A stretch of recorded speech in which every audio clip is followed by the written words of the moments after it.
Hey everyone, Rob from Southgate Media Group here. Before we get started with this podcast, we have a quick message. If this is your first time checking out the show, we love that you found us and we really hope you enjoy it. What we have to say is for the subscribers. If you enjoy our shows, would you please donate to help keep these going? We don't want to have to put traditional ads on these shows, but this does cost money. So we really do rely heavily on donations.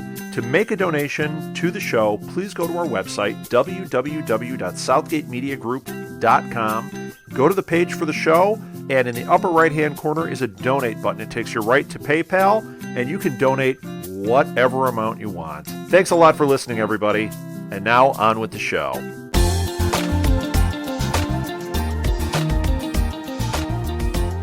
Hello, Primatech Files listeners. You listen to Primatech Files, a Southgate Media Group podcast dedicated to the NBC show Heroes. I'm Lilith. And I'm Ricky. Ooh. Up for discussion today is episode 112, Godsend. It is the season 1 mid-season premiere. There was a lot of hype, a 30-minute special that accompanied this episode. So lots to talk about, especially about a certain character named Simone. So give him a synopsis and we can get started. As Pete remains comatose, Nathan searches for clues about his brother's dreams. His powers depleted, Hiro begins a quest for a means to strengthen them. Mr. Bennett struggles to unravel the mystery of Sila. When Matt's investigation hits a dead end, he attempts to reconcile with Janice. DL attempts to settle his family debt with Mr. Lindemann.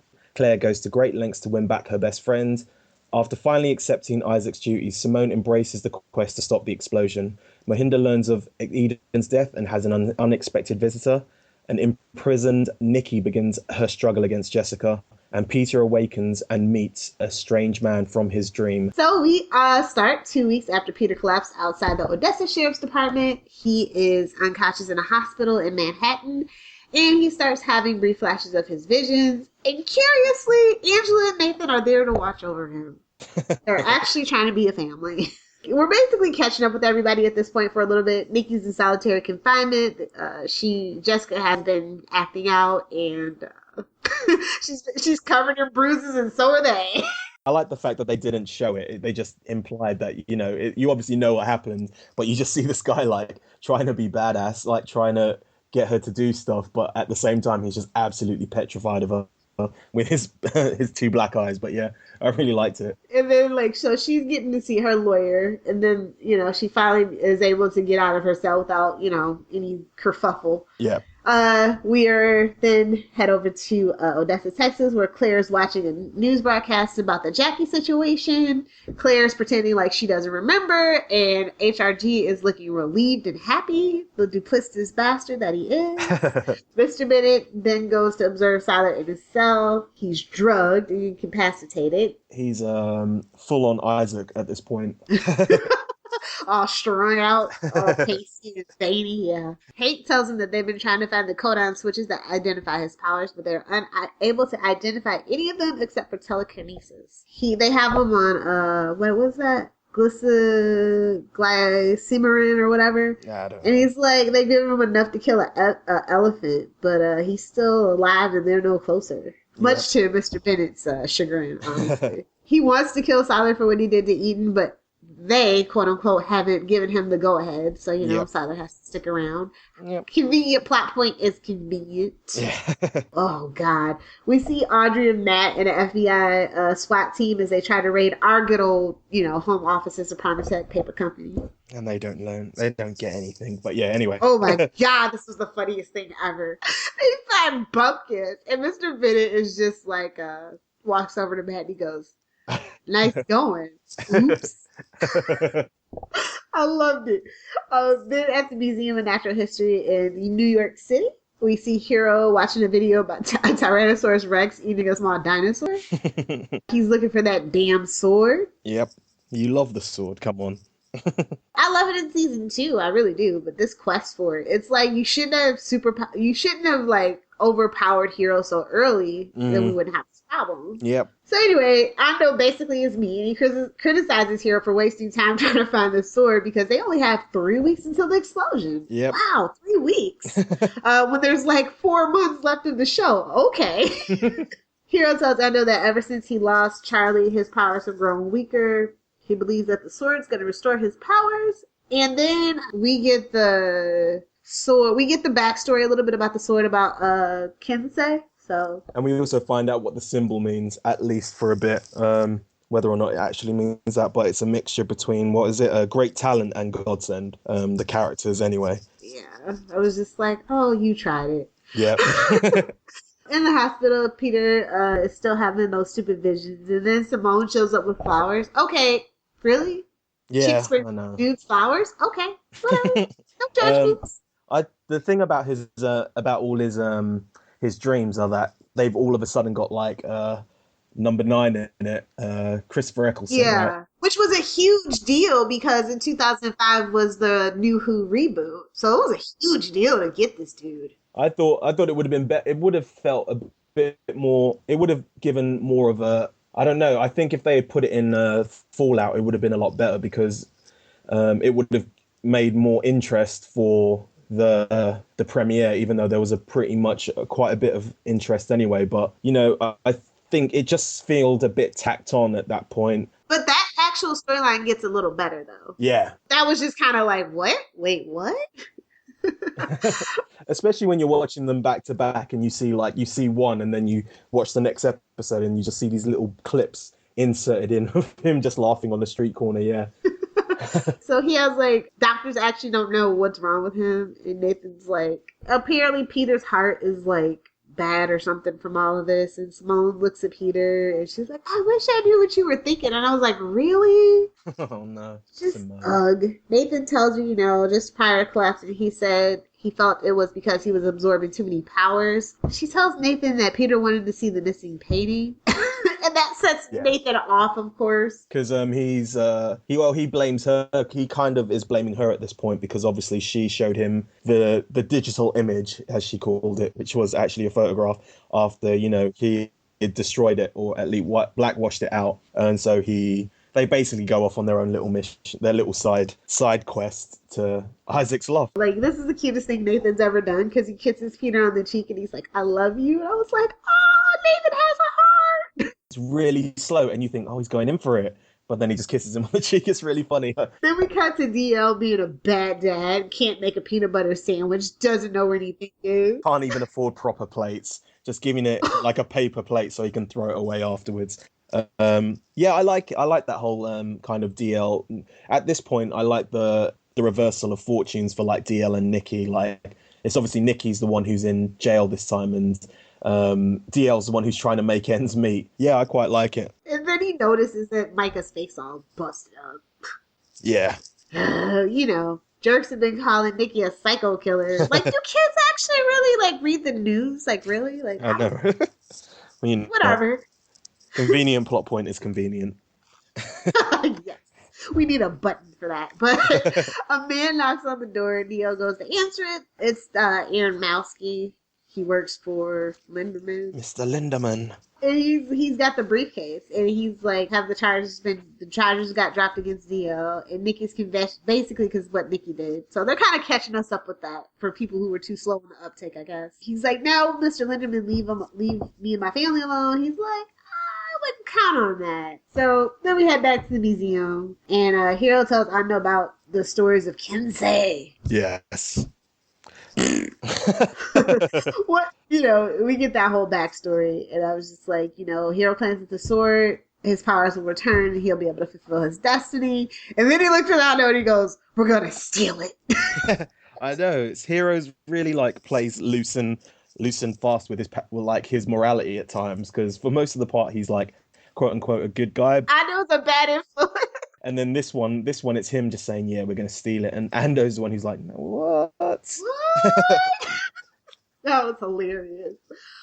Meanwhile, back at Mohinder's Brooklyn apartment, he's visited by an FBI agent. And he goes, I'm so glad you're finally taking the list seriously. And I'm glad that they're like, well, if you weren't in India, we would have assumed that you were the one who were doing all these killings. I know.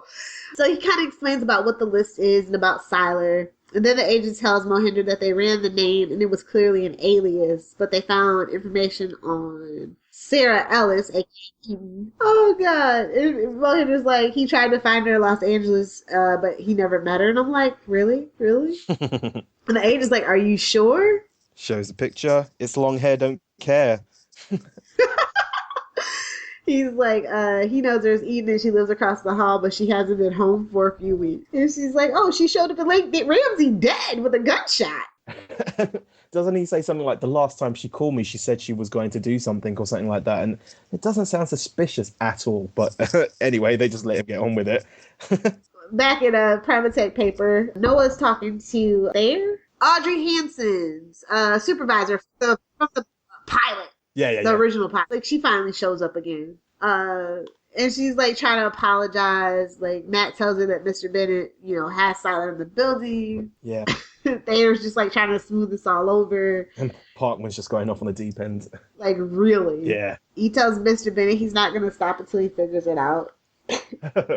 So Claire approaches Zach and tells him that she wants to talk, and Zach is still not remembering. Zach's like trying to make her feel better about Jackie, and then she's like, I had a best friend and I lost him too. And Zach's like, what happened at homecoming? She's like, I don't remember. And she asks Zach if they feel like they can be friends, and Zach's like, I don't think we would play well together. She's all bummed. I like this kind of iteration of Claire at the moment, because she's kind of like playing her father in the respect that, she's keeping secrets finally from her own father, and she knows something that her father doesn't, which is obviously that she hasn't lost her memories, and she's keeping that on the quiet. It kind of gives her like a little sneaky vibe, which I kind of like.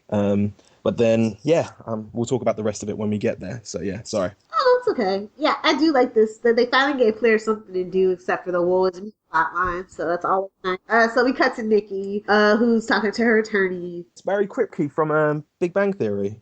He's the one who speaks funny. They say that they're seeking the death penalty. He's like, all you got to do is tell us where the $2 million is. She's like, I don't know. But then Jessica shows up, of course. This is actually, it was quite good, that the whole her talking to herself. I really liked it, as opposed to, her having to look into the mirror and you just, see them talking to each other. I like this whole talking to each other in the present moment. I really like that bit. Yeah, I like how Jessica is the one to tell him to get a shrink. Yeah. And then Nikki's like, I'm not crazy. and the attorney's like, yeah, we're going to have a hard time proving this. Thing about Nikki's story the thing about Nikki's story up to this point is it's all been like one tone. It's just been misery for the whole way.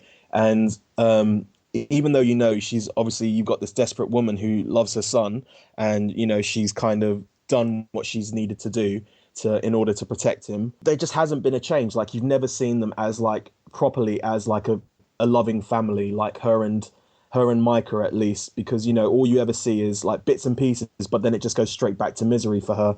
And I think that's one of the reasons why I just hate the characters so much, because they're so miserable. There's no fun. There's none of them being relaxed. And it just feels really monotonous and depressing just to sit through like them all the time, just being woe is me.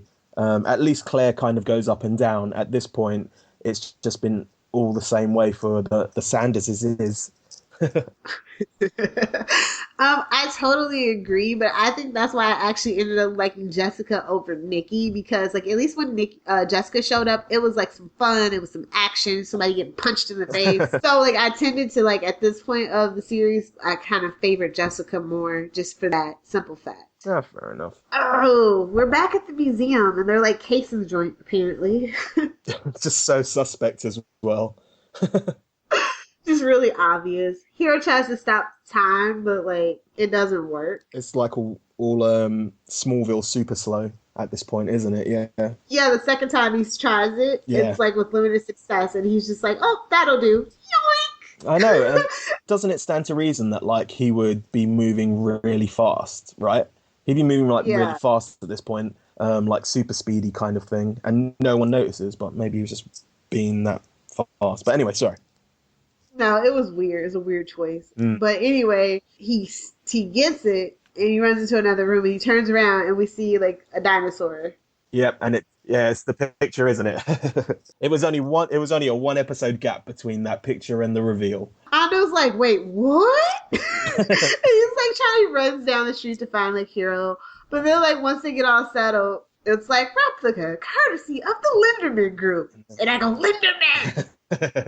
So he's like, he tells Ando he's gonna go put the sword back, and I just died laughing. Simone and Nathan arrive at Isaac's apartment. Simone sees clean Isaac, and Jesus Christ, is she thirsty at this point. She is just bogging at him, just like, she's giving him the look. She's like, you look healthy. Yeah. He's like, I'm clean now. I don't need heroin to paint. What do you think about that, Simone? Nathan's just rolling his eyes in the background. So they're looking at the other paintings Isaac made of Peter. Nathan's like, I can't believe this could all be connected. The world doesn't work like that. And I go, in a Tim Creek world, it totally does. Just then, Hiro and Ando walk into the place, and Hiro tells Isaac that the sword was at the museum. It was just a replica. The real one is owned by Mr. Linderman.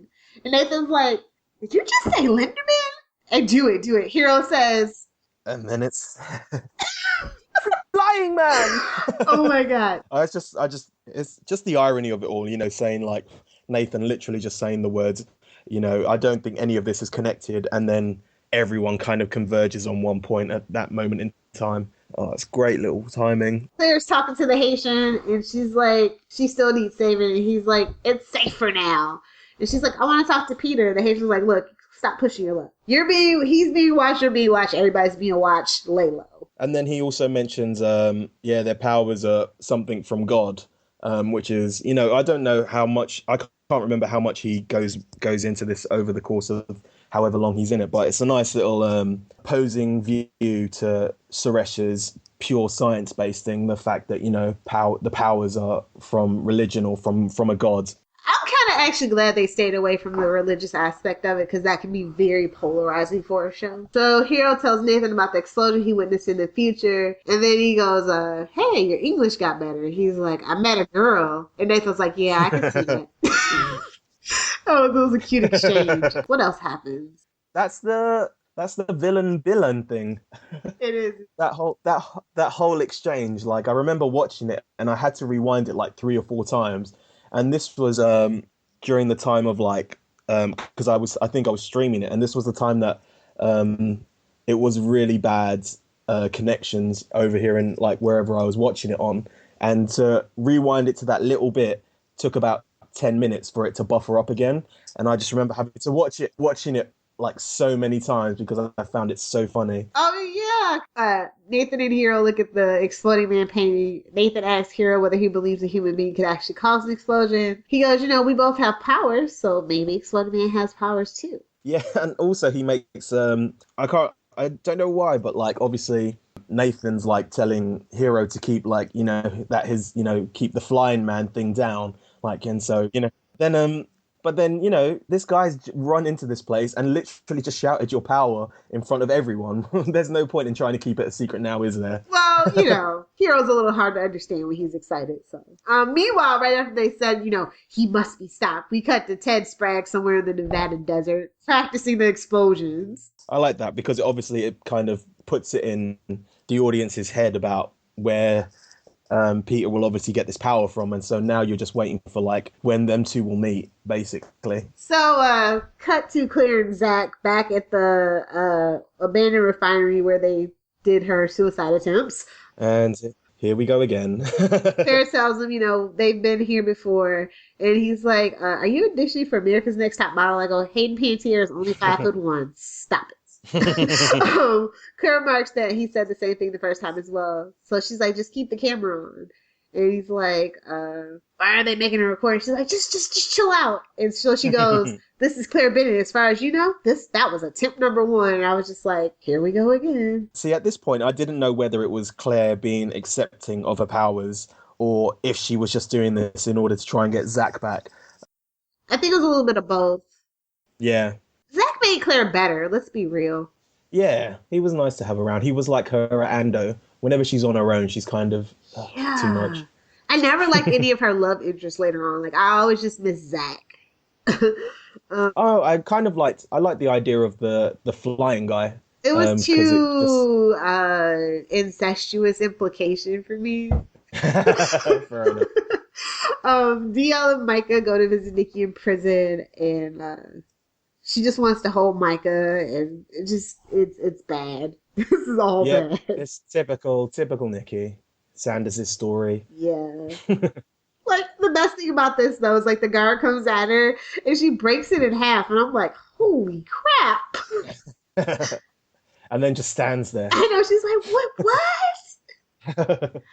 Anyway, I'll just fast forward to that, and we'll talk about Mohinder, and he finds Mr. Bennett waiting for him. Of course. I just want to jump forward to the card he gives him, and I'm like, the frack is that? That was the cheapest business card, poorly photoshopped business card I've ever seen in my life. Especially for a paper company. Come on. I know! They would know better. And his number was on the back. Like, oh God, it was all bad. But anyway, they talk about Eden, and he kind of tells her what happened, and he's like, we should work together. Yeah, it's kind of foreshadowed because they eventually do, don't they, I think? But yeah. Yeah. So then we cut to Matt going home to Janice. Your second favorite character. She's got a suitcase, but she hasn't packed it. She's like, most of the trouble I'm having is my fault, and I respect her for that a lot. But that's the best thing she does until she leaves with the kid. Matt tells her that they need to be totally honest with each other, and then he kind of reveals her powers. But he does it in such a cheesy way. He does it like, oh, I don't have powers. It's just like, it's kind of like he reveals it like he's a magician. It's like, think of a number between 1 and 1,000,000 and I'll make it right. It's like, come on, there's better ways to prove that you're able to read her mind. Cut to the hospital. We see some more flashes and a bearded man laughing. We see Peter's hands kind of glowing, the guy's hands glowing, and then like Nathan approaches, and Peter tells him that he took his power, that he can't control it. I was like, oh, we're doing this again. But it's got like a little last time it didn't have any talking, it was just like them standing. At least this one kind of expands on it a bit and gives a little bit of dialogue to the proceedings, kind of tells you where it's going. Yeah. So, he sees that he's killed Nathan and Simone, and then, like, Peter wakes up screaming. Nathan shows up and asks where Peter is. He's like, he woke up and left. Yeah, everyone let him. Isaac's apartment again. Simone is, like, looking at Hiro from the comic books and then looking back at Hiro. And I love what Hiro says. He goes, yeah, looks just like me. He said, my face not so round. I was like, oh, shots fired at the artist. She tells Hiro that she can arrange for him to meet Mr. Linderman. Peter makes a call for the first flight out of New York. And I'm like, that's the smartest thing this dude has ever done. But then I go, oh no, Ted's in Nevada. He can't do that. But it's lucky that he's able to see number 9. Yeah, I know. But I literally yelled, no, you can't go to Nevada. I just remember yelling that because I was like, because we had just seen that where Ted was. And I'm like, that's how this is going to happen. What happens? Oh yeah, he sees the man from his vision stealing money from somebody, and he goes to grab him. It's just blatant as well. It's not even like he's trying to hide it at this point, because obviously we don't know what his power is at this point, and you just see him like literally just going into someone's bag, like not even caring like that people are able to see him or whatnot, and then he walks past someone, steals a phone, all the while. Peter's shouting at him to stop, but the guy's just not paying any attention. Like, so, yeah, Peter grabs him, and the man's like, how can you see me? I'm supposed to be invisible. Great. I was like, what? Then we cut to, at the jail, Nikki is, like, got a straight jacket on, and she's in solitary confinement. The corniest thing that Heroes has ever done to this point. Nikki prays, God help me. Jessica's like, who needs God when you got me? And I'm like, ooh. Heroes. Thanks.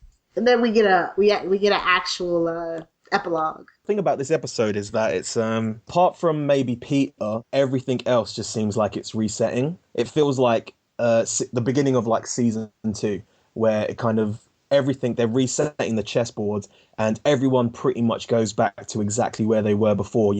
Mahinder's on his search for people. Hiro's trying to find something else. He's trying to stop something, but he needs a sword. Who else is reset? Like Parkman's back with Janice. Claire's trying to make Zach her friend again. And you got the resetting of Micah and Nikki, DL and Nikki. But the only person who's kind of moving forward is Peter, because, you know, he's onto something new, but he's kind of, I don't know, it just feels fresh. His story. It doesn't feel like it's the same old thing over again. Best thing about this episode was 9. Like, I was just like, oh my god, because I'm a huge Doctor Who fan, old and new. I'm a total Whovian, so I was just like, oh my god, I can't believe they got him. Like, so I was really excited about that, and in retrospect, I was a little bummed that he was crotchety. Anyway, what did you give this for a grade? I'm just gonna go with a C minus. No, wait, C plus. C plus. Yeah. It just felt too rehashy for everything. I understand it's the mid-season premiere and they have to get back to, you know, a baseline, but it just felt like rehashing everything all over again, as I've said before. So yeah. How about you? I actually give this one a B minus. I liked that we were kind of resetting it, and I liked kind of the humor and the playfulness of this episode. I like seeing kind of this different side of Nathan. You know, for once he's the one actually chasing Peter, not just kind of passively, okay, he's done this, let me go clean up. He was actually actively looking for a way to help him and stuff, and I like that. This is like me coming around to Nathan's side about this time. And then, of course, he blows it the next couple episodes, but... Yeah. I don't know. I felt like it was actually a cohesive episode, especially with the epilogue kind of wrapping it up the way that it did. It finally fit for the first time in a long time. So I think that they were a little more aware. I think also the fact that like every character is in this episode finally works well because, you know, obviously they've got so many people to tell stories about, but you know, even though it's still to me, it feels a bit fillery. It's still kind of, you know, they managed to tell all these stories or reset everyone in this episode without it feeling rushed. Yeah. So, yeah. And I definitely think that a lot of the character interactions as well kind of have a fresh twist. Like with Mohinder and HRG especially. What do you think was the best scene in this episode? Oh, Bill and Villain. Sorry, I just go straight for the comedy. I think I like Claire trying to get Zach to remember, doing her little back to the pilot situation. Because I just liked it because it was like kind of like a nice little twist. She's like, I'm Claire Bennett, and for all you know, that was attempt number 1. Like that was just the beast to me. What about lines? Did any of the dialogue stick out? Well, besides the villain thing. Oh man, is that it? No, not really. How about you? Oh, you're a flying man. Whoosh. Did you keep that down? Whoosh. Oh, Hiro, never change. Anything seared in your brain from iconography, little moments? No, not really. Yeah, no. Sorry. Thirsty Simone? Oh God, Thirsty Simone, I yeah. couldn't believe it. I was like, are you serious? It's like every time she sees one of them, she goes all over them, no matter which one it is. Why don't the three of you just hook up together and have a weird, unusual relationship? Isaac would be down for it. He's an artist. So yeah, let's talk about some trivia. The Bill and Villain thing was ad-libbed by Masaoka and Adrian Padzar, which you can kind of see. I like the way that it happens, then they just move on to the next thing. There's no like time for you to breathe with that part. Obviously, the graphic novel Bully, which is an accompanying to this episode, talks about the actual story of Micah and him with his bully, which is mentioned in the episode. And I think that's all I have. Do you have anything? Oh, well, wait. Let me think. Oh, I want to talk about Mohinder when she refers to Charlie as a victim of Siler, because it was the worst retcon in the history of retcons because of Once Upon a Time. I hate season 4 so much. Just so I could talk crap about season 4, I decided to bring that up. What else? So you want to talk about Bully? Yeah, why not? There's nothing much really to it. It's just Micah's obviously getting teased about his mother, and quite badly. And it's just him standing up for himself. And that's really all I have to say about it. Well, no. I think this is the first time we actually explicitly get the fact that he can talk to, he's a technocrat. Yeah.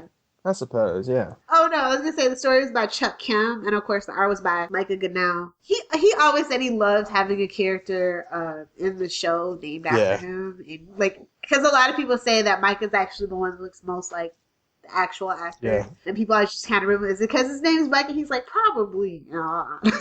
The Easter egg for this one was the Kensei sword. Okay, I have some emails if we are done. Yes. It's from our favorite English idiot 101, Charlie. She's giving us feedback on Fallout and Godsend. Watching Fallout again made me realize how much of a filler episode it is for me anyway. There wasn't really that much forward motion of the plot, only tying up what happened after the homecoming episode, where Scylla was, Claire telling her father about her powers, Peter in custody, meeting Matt, and then the already boring DL, Mike and Nikki story. So obviously, Charlie feels exactly the same way as we do. The only arc that carried forward was Hiro and Isaac's, and that was only to help them try and get Hiro's power back. Episode 12, Godsend, was better, just a little slow in pacing, a problem Heroes had throughout its entire run, with some filler, cough, Nikki DL, cough. Honestly, I got all the stories where she got, that all the stories were put forward by 2 weeks because of obviously, the break or whatever. And what do we miss? Apparently nothing in those 2 weeks. Hiro got a sword with cool slow motion, and we get to meet Nathan again. And she even brings up villain. That's exactly what she wrote. Nathan and Hiro are a cool and odd match. They just work together and create comic moments. Honestly, these 2 episodes are tolerable, but filler, with better episodes yet to come. Thanks once again, Charlie. You're always good for some feedback. If you want to send your thoughts, episode reviews, or questions about the show, or questions for the host, email us at primatechfiles@gmail.com. Tell your friends about our podcast. Get them to download, subscribe, rate, and review. Just find Primatech Files on iTunes. You can also find us on Stitcher, following Primatech Files. Bookmark us at primatechfiles.libsyn.com, and fave Southgate Media Group on SoundCloud. You can also check out Southgate Media Group on iTunes for more podcasts on TV and general pop culture, and southgatemediagroup.com to learn more about the hosts, other podcasts, and blogs. We live tweet weekly using the hashtag Primatech Files. You can follow us on Twitter for more details on our live tweeting at Primatech Files. Episode 12, which is the one that we finished live tweeting, we have the people who live tweeted along with us were at English Idiot 101, at Cinzia667, at Willow Paulson, at Aldia NoVMP, at BBQ Cumberbatch, and at KevVodka1 on Tumblr, primatechfiles.tumblr.com. Like us on Facebook, Facebook.com/primatechfiles. And you can find any of my writings at the following websites: tvbingers.com, quanmagazine.com, thepeoplesmovie.com. And finally, you can follow me on Twitter at RickyJDiaz. That's RickyJDiaz, or Z if you are English. Find me on Twitter at Lilith Hellfire. You can find me on Tumblr, LilithFairyHellfire.tumblr.com. Or if you are a fan of Supernatural, Doctor Who, or Sherlock on the BBC, superwho.junkie.tumblr.com. And please be sure to check out my blog, littlepopcultureculture.blogspot.com. It is dedicated to pop culture and comic book geekery. So if that interests you, please be sure to read some articles, leave a comment, and don't forget to +1 and share. That is all that we have for you this week. Why don't you take us out of here, Ricky? Download the podcast, save the world.